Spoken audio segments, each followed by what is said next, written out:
ইন্নাহু লাইসা লাহু সুলতানান আলাল্লাযীনা আমানু ওয়া আলা রাব্বিহিম ইয়াতাওয়াক্কালুন। যারা আমি আল্লাহ আমার উপরে ভরসা করে আমার দাসত্ব করেছে, তার সুলতান শয়তানি কোন শক্তি, শয়তানি কোন কুমন্ত্রণা আমার ওই দাসত্ব গোলামীদেরকে পথভ্রষ্ট করতে পারবে না। তার অন্তরের মধ্যে খারাপ চিন্তা আনতে পারবে না। আমার গোলামী থেকে কেউ কোন প্রকার শয়তানি, সে যত বড় শয়তান হোক না কেন, আমার দাসত্ব থেকে একটা মিনিটের জন্য তাকে দূরে সরাতে পারবে না। যদি সে দাসত্ব করে, যদি সে দাসত্ব করে, তাহলে শয়তানকে আমি তার থেকে এমন ভাবে দূরে রাখবো, শয়তানের কোনো ওয়াসওয়াসা তার অন্তর কেন, তার কোথাও সে হস্তক্ষেপ করতে পারবে না, সে আমার গোলামি করে যাবে। এটা হচ্ছে 5 নাম্বার। 6 নাম্বার বিষয় হচ্ছে আল্লাহ তাআলা রমজানুল মুবারকে আমাদের কোরআন মাজিদের তেলাওয়াতের প্র্যাকটিস শিখায়েছেন। কি শিখায়েছেন? কোরআন মাজিদের তেলাওয়াত। কোরআন মাজিদের তেলাওয়াত আমরা রমজানুল মুবারকে করেছি না? আল্লাহ রাব্বুল আলামিন এর হাবিব মুহাম্মদুর রাসূলুল্লাহ সাল্লাল্লাহু আলাইহি ওয়াসাল্লাম কিয়ামতের মাঠে আল্লাহ তাআলা যে ঘোষণা দিবেন সেটাই শুনিয়েছেন। কি? ইকরা ওয়ারতাকি, পড়ো তুমি, কামা কুনতা তুরাদ্দিল ফিদ দুনিয়া, তারতিল সহকারে সুন্দর কণ্ঠে তুমি যে প্রতিদিন আমার কোরআন মাজিদ দুনিয়াতে যেভাবে তেলাওয়াত করতে, সেটা রমজানে দাঁড়িয়ে হোক, সেটা রমজানের বাইরে হোক, যারা হাফেজ করেছে, হাফেজে কোরআন তারাই করে বেলা তেলাওয়াত করে। কিন্তু আমরা যারা আমরা যদি কোরআন সহি করে রেগুলার তেলাওয়াত করতে পারি, যে যতটুকু মহব্বত করব ততটুকু তেলাওয়াত আল্লাহ শুনবেন। তুমি দুনিয়াতে যেভাবে মহব্বতের সাথে তার দিল সহকারে শুদ্ধ করে কোরআন তেলাওয়াত করতে, আমরা যারা অশুদ্ধ সেখানে ধরা খেয়ে যাব, যারা শুদ্ধ তারাও সেখানে পড়বে। পড়তে সবাইকে হবে, অশুদ্ধ হলে ওইটার কাজ দিবে না, শুদ্ধ হলে সেটার মর্যাদা কেমন। আল্লাহ তাআলার হাবিব মুহাম্মদ রাসূলুল্লাহ বলেন কিয়ামতের মাঠে ইকরা, যারা দুনিয়ায় কোরআনকে মহব্বত করত, আমরা কোরআনকে মহব্বত করা মানে কি বুঝি? কোরআন তেলাওয়াত করতে হবে, কোরআন অনুযায়ী জীবন যাপনই হচ্ছে কোরআনের পক্ষে থাকা।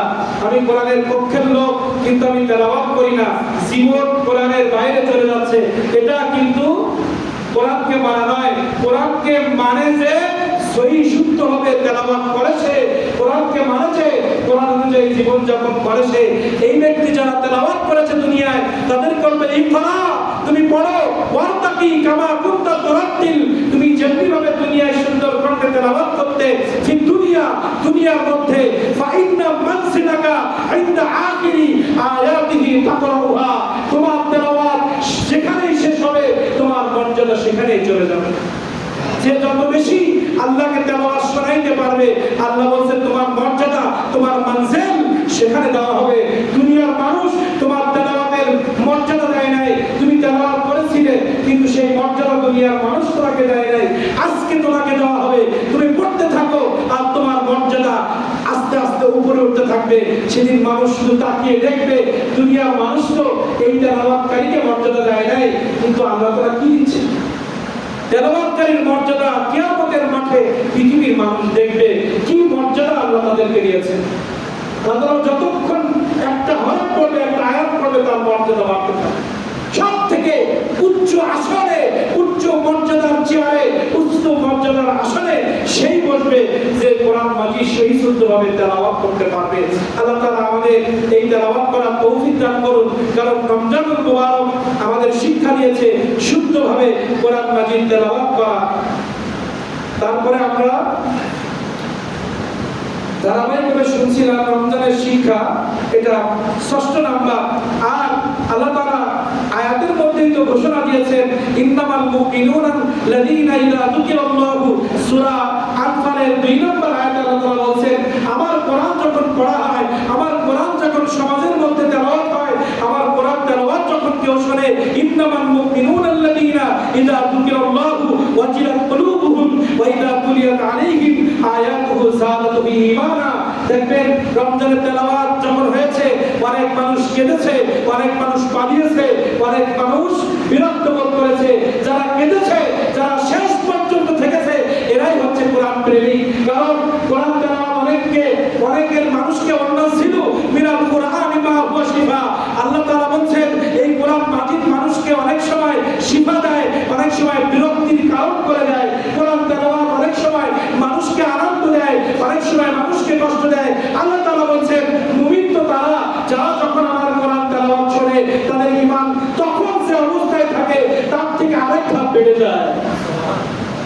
কি হয়, তেলাওয়াত যখন শোনে যে অবস্থায় থাকে সেই অবস্থা থেকে আরো বেড়ে যায়। কিন্তু আমাদের তেলাওয়াত শুনতে অনেকেই ভালো লাগে না, বিরক্তি মনে হয়।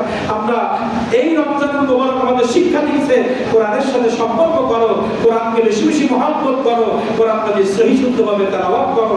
এই শিক্ষা রমজানুল মুবারক আমাদের দিয়েছে। আল্লাহ তাআলা বলেছে আফালা ইয়াতাদাব্বারুনাল কুরআন আম আলা কুলুবিহিম, আমার কোরআন মাজিদ তেলাওয়াত, আমার কোরআন মাজিদ অনুসরণ থেকে কে তোমাকে মুখ ফেরায় নিল? তোমাদের কলমের মধ্যে একটু কি ভালো লাগে না আমার কোরআন পড়তে, আমার কোরআন বুঝতে, আমার কোরআন মানতে? তোমাদের কলমের ভিতরে কোরআন বিদ্বেষী কোরআন তেলাওয়াত করার মজাটা কে উঠায় দিল? কোরআন মাজিদ পড়া, কোরআন মাজিদ অনুসরণ করা, এই চিন্তা চেতনা, এই মহব্বত থেকে কে তোমাকে দূরে সরিয়ে দিল? আল্লাহ প্রশ্ন করেছেন। যার 7 নম্বর বিষয় হচ্ছে রোজা রাখার অভ্যাস তৈরি করতে হবে।